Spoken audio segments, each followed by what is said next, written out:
derrière l'idée de l'indigence, c'est que la société permette à tout un chacun d'avoir une mort digne et d'avoir des obsèques dignes, indépendamment de ses revenus ou de sa position dans la société.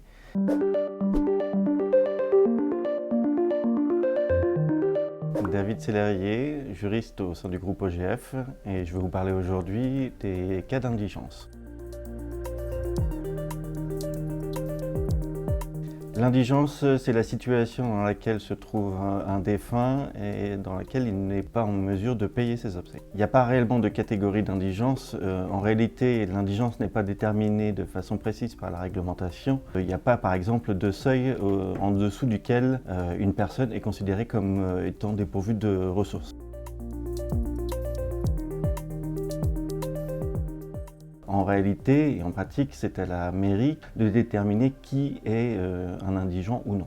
Elles vont au préalable vérifier que le défunt, par exemple, n'a pas de ressources et n'a pas d'argent sur son compte en banque. Elles pourront également rechercher s'il y a des parents ou des enfants susceptibles de subvenir à ces obsèques, puisque les enfants et les parents sont tenus à l'obligation alimentaire qui les oblige à prendre en charge financièrement les obsèques.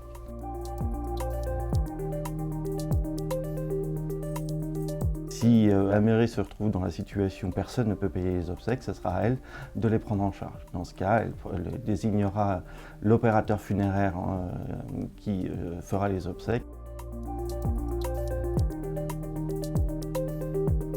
Derrière l'idée de l'indigence, c'est que la société permette à tout un chacun d'avoir une mort digne et d'avoir des obsèques dignes, indépendamment de ses revenus ou de sa position dans la société.